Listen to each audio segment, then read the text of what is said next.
I used to think that after retiring, I'd have nothing left to send out into the world.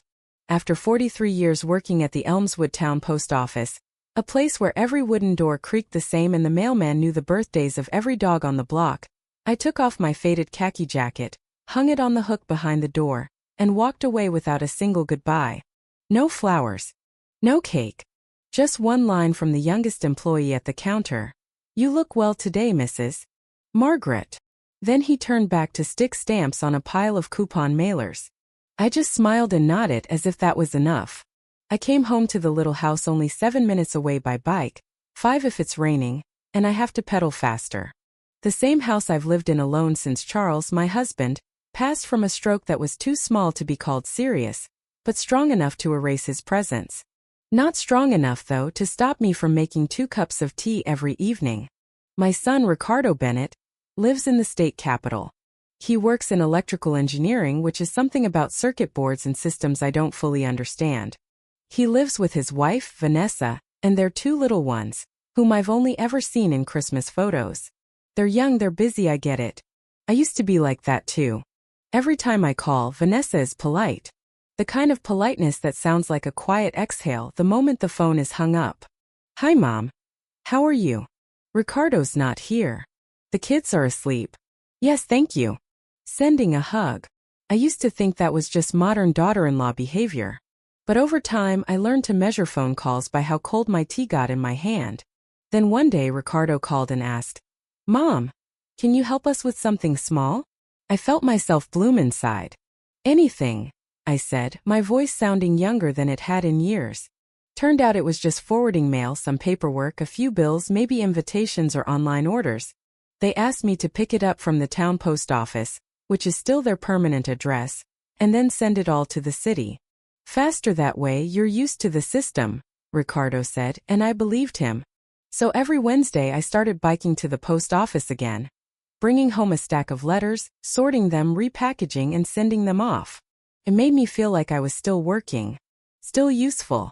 Every time I mailed something, I went past the flower market, even if I didn't buy anything, to feel like I was going somewhere, not just coming back. I cleared a corner of my old desk to make a home mail station, with a box of pins, wrapping paper, decorative scissors, and colored pens. Even a whole stamp collection from 1994 got repurposed for real use. Not everyone can pack something with their whole heart. Once, I accidentally included a junk mail flyer in the envelope I sent to Vanessa, but she never mentioned it. Maybe she didn't read it. Maybe she just figured retired mothers-in-law make mistakes. I wasn't upset. I was content. I may no longer be behind the counter, but I was still sending something out. A piece of the old job. Piece of myself. And a little bit of hope. I didn't know those envelopes would carry me somewhere entirely unexpected. Somewhere the sender wasn't quite me, and the recipient might not want to receive. My first suspicion came on a Wednesday afternoon. The sun glazed the roof tiles like ceramic, and I came home later than usual after stopping by the bakery for a crusty roll. When I reached my front door, a parcel was resting quietly on the stoop, wrapped in golden yellow paper with a printed label. "Sender Margaret T." I froze. I didn't remember sending anything to myself. No one on my usual list had ever asked me to ship something to this old address. I picked it up, light but firm, like it held a jewelry box or a small gadget. I brought it inside, set it on the kitchen table, and made myself a cup of tea. Not because I needed to calm down, but because that's how I meet the unfamiliar. With boiling water and stillness. The package was from an online shopping site I had never used. I was sure of that because I don't know how to use a smartphone. The only thing I've ever ordered online was dried roses from the neighbor's granddaughter, who always placed the orders for me. I opened the box. Inside was a men's wristwatch, square-faced, dark brown leather band, elegant but cold in style. A warranty card lay underneath, naming the recipient as Vanessa Valdez. I stared at that name, feeling like someone had tapped gently on a door I thought I'd already locked. I wasn't angry. I didn't understand. It felt like reading a letter with no name at the bottom, and trying to guess who wrote it by the handwriting. But this time there was no guessing. That night I pulled the bank statement folder from the drawer, which I usually only use to store old electric bills. I've always been careful, though never obsessive. I live, spend steadily, and rarely go over my retirement check. But then line by line the printed text rose off the page like quiet stories no one had bothered to tell. Rose Glow Cosmetics, $195. Iron Core Fitness Club, quarterly membership, $520. 2 domestic airline tickets last month, $840. A monthly service labeled Smart Card Assistant Service, $1.98, ongoing for nearly a year. I laid my hand on the front of my sweater. My heart wasn't racing. It was beating differently, like it had shifted into a hush, slow, questioning, unsure. I don't have a credit card. Only a single debit card tied to a joint account Ricardo once helped me set up, just in case of emergencies. I used to think that was thoughtful. I thought maybe it was a mistake. Or fraud. Or a banking error. Older people mix things up sometimes, right? I called the bank. The advisor's voice was younger than my grandkids would have been if I had any. He confirmed that the card was linked to those transactions. I asked who had been using it. He politely declined to say, privacy policy. But just before we hung up, he slipped, Ms. Valdez has quite the shopping history. Sorry, it's taking me a while to pull it all up. I didn't respond. I just quietly ended the call. I sat in the soft yellow glow of the kitchen, next to a cup of tea gone cold, staring at the watch box still open as if waiting for someone else's hand to slip it on. That was when I understood. The letters I'd been forwarding weren't the only things being sent in my name. They had used me the way people use a reliable shipping address. I was the forwarding center, the trusted drop point, the safe name, the person who wouldn't ask questions. I began gathering old packages, not with my hands but with my memory. Each fragment of recollection fell like an undelivered envelope, slowly piecing together a map I had unknowingly traveled for years. There was a time when Vanessa called, her voice light as a breeze, saying her car had run out of gas in the midday heat. Mom, we're in a bind. I need to borrow your card quickly for gas, and I'll pay you back immediately. On my way to the bank, wallet in hand, I thought, just a few dollars, no big deal. Another time, Ricardo said hurriedly, Mom, we're late for a meeting, but there's a delivery coming to your place, just sign for it. Okay? We had it sent to you. I opened the door to a package the size of a microwave box.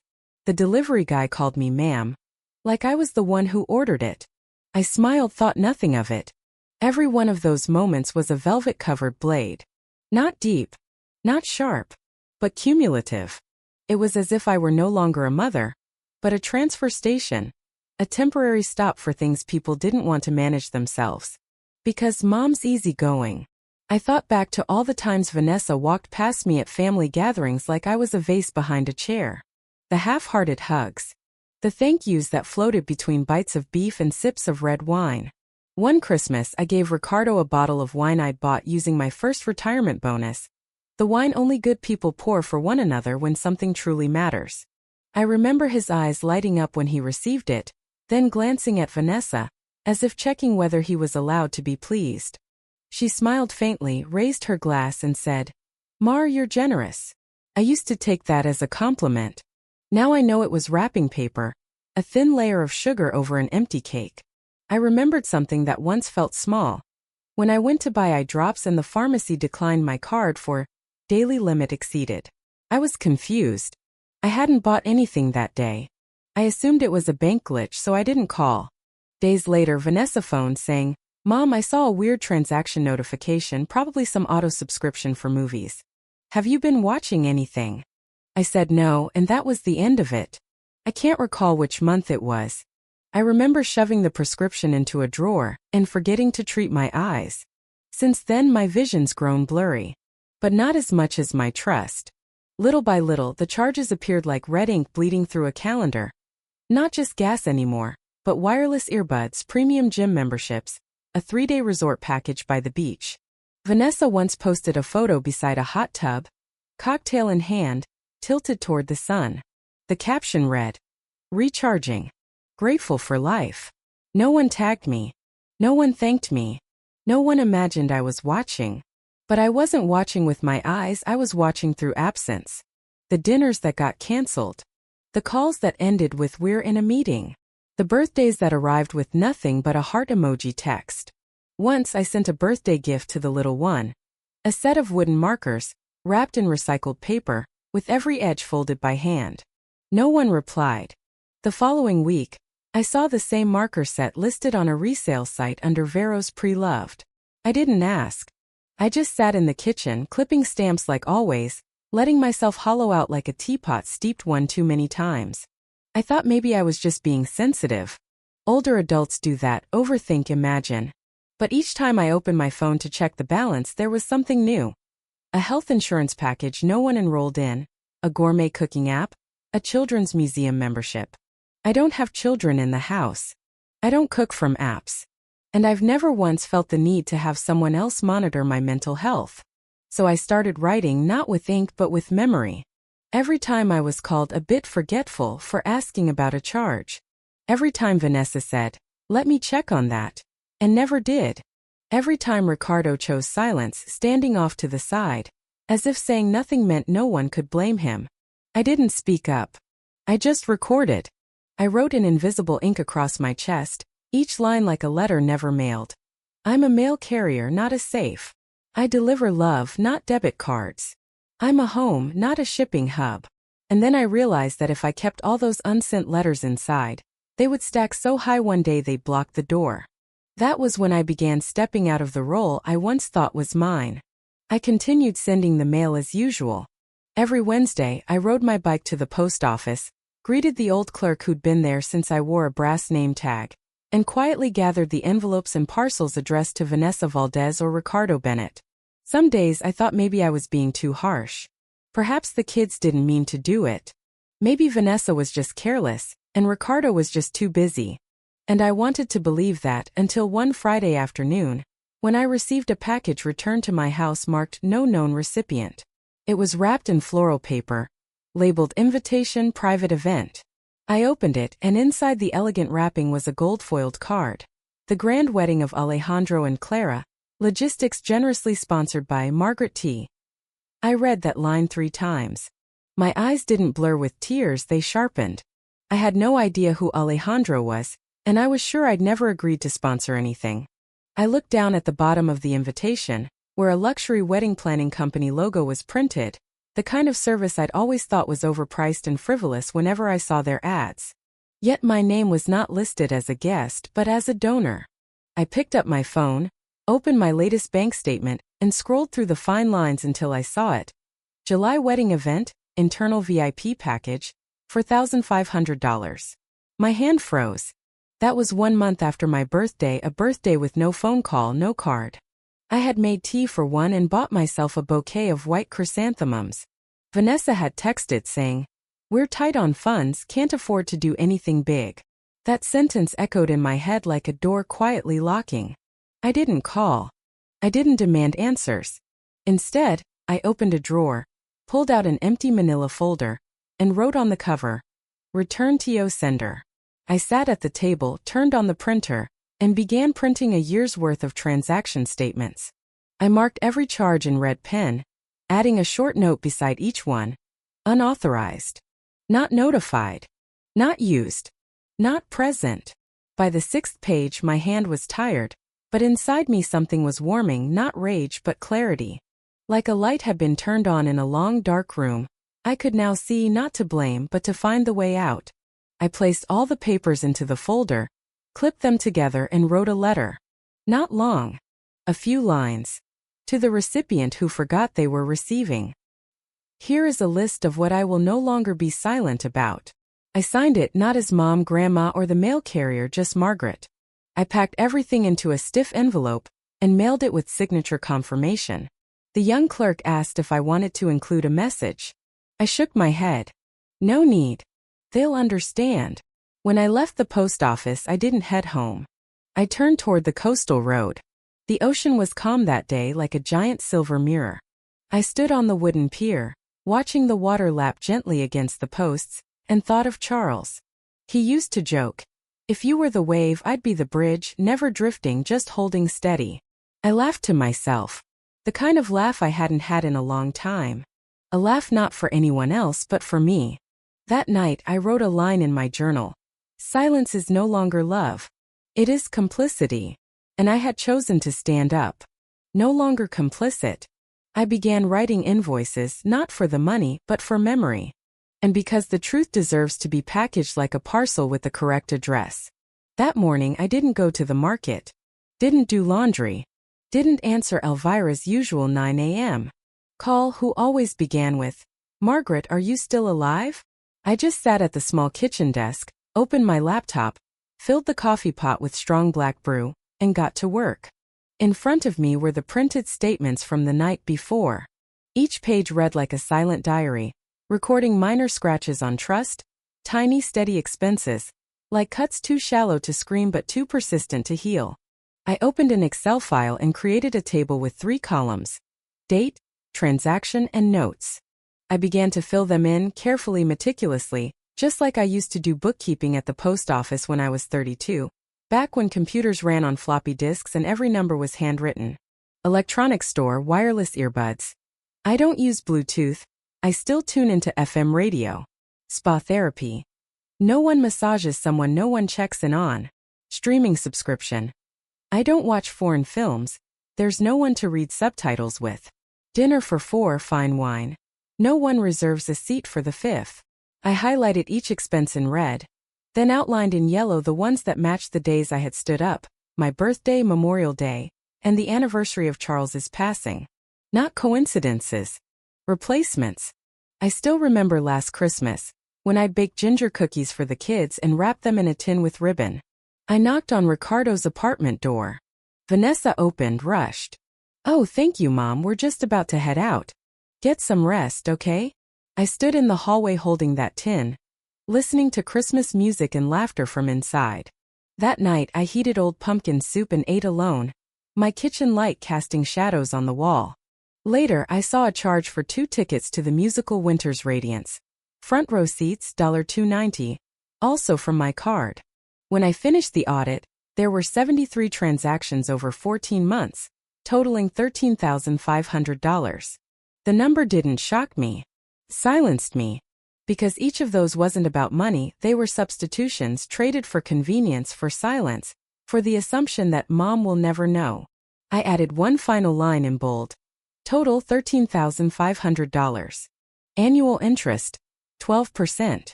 See details on page 4. I didn't intend to demand repayment. I intended to return something, the weight of my presence, not through shouting but through records. I printed the full report, formatted it neatly, bound it with plastic rings, and clipped a handwritten letter to the front. Written in my slanted handwriting like every letter I've ever mailed, but this time no stamp needed. To Ricardo and Vanessa, this is a copy of everything I once forgave without asking. I'm no longer asking. I'm simply recording.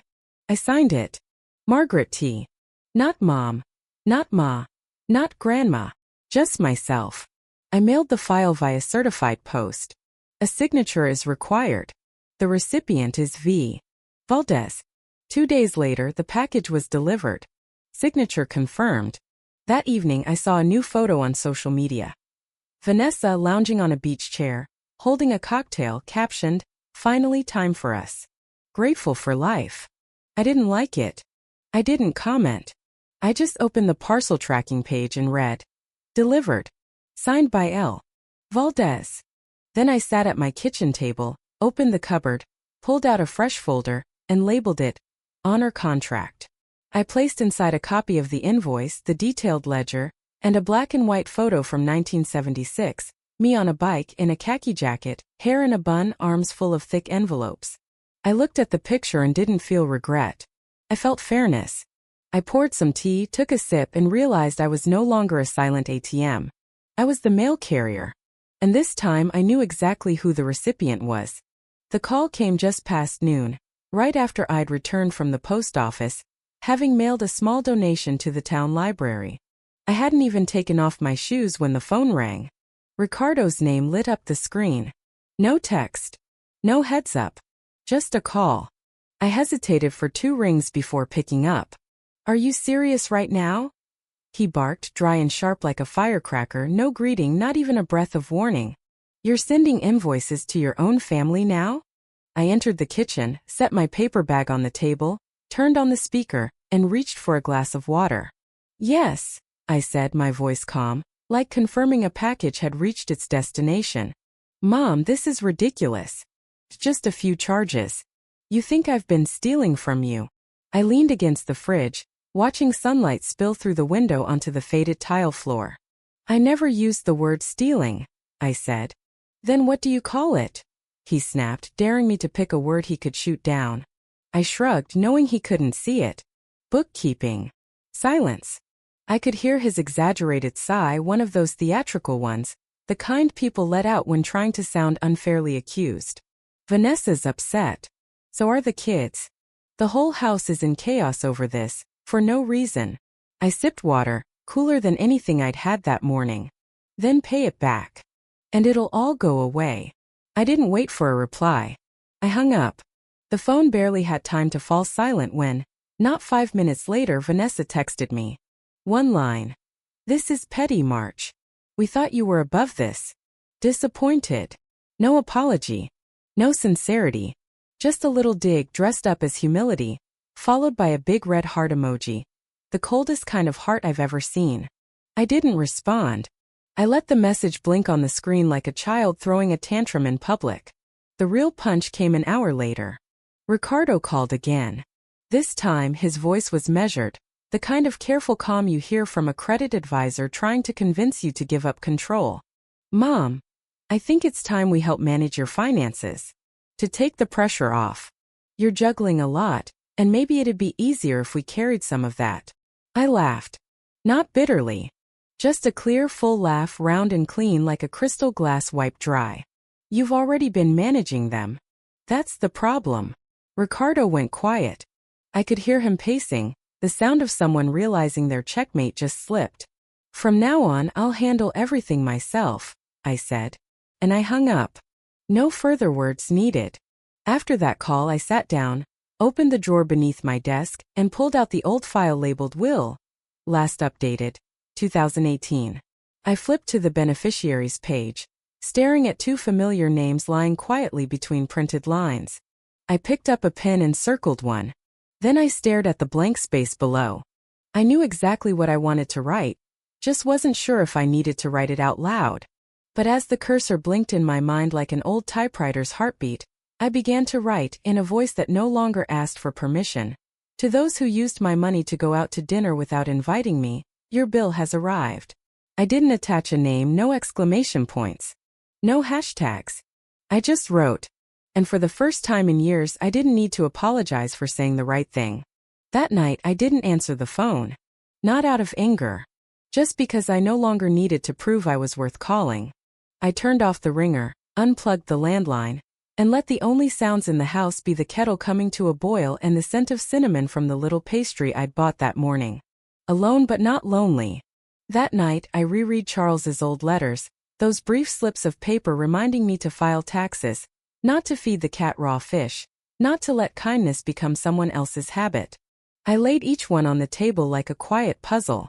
Not to reminisce, but to remember someone had once known me well enough to leave such notes.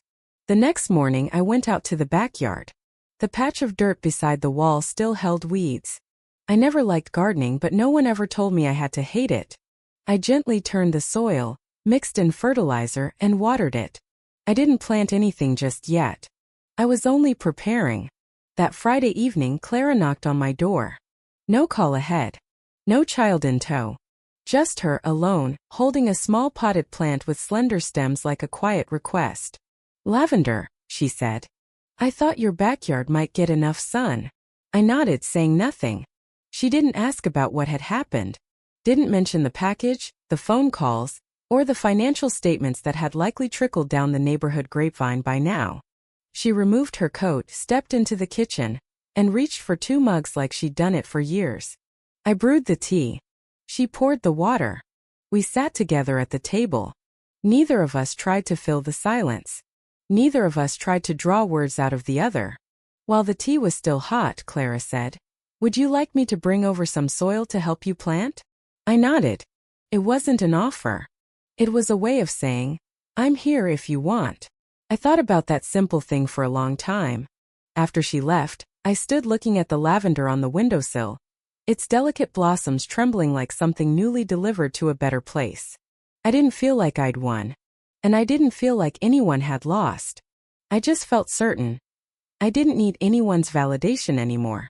I was the one choosing, not the one being chosen. That night, I wrote a single line in my journal. Not to tell the story, to affirm it. I am still here. And I am blooming slowly but truly. Margaret's story leaves us speechless, not because of dramatic confrontation, but because of the quiet grace with which a woman walks through betrayal, with clarity and dignity. She doesn't argue. She doesn't beg for love. She doesn't burn it all down in the name of justice. Instead, she does something many of us forget to do. She writes it down, sees it clearly, and acts from that place of knowing. At an age when the world expects silence, she chooses to stand, not against anyone, but for herself. What she reclaims isn't just her finances, but her boundaries, her right to be respected, and most of all, her identity without asking for permission. Clara, the neighbor who makes no promises, becomes the quiet light that lingers at the end. A reminder that kindness doesn't need an audience to be real. The ones who truly care won't ask what you're worth. They'll sit beside you, pour the tea, and let you be. Suppose you've stayed silent, thinking it was the noble thing to do. May this story remind you, silence only has meaning when it's a choice, not a surrender. If this story stirred something in you, hit like and share it so others can hear it too. And don't forget to subscribe for more stories filled with heart, truth, and quiet strength. What do you think of Margaret's decision? Drop a comment below, I'd love to hear your thoughts. See you in the following story.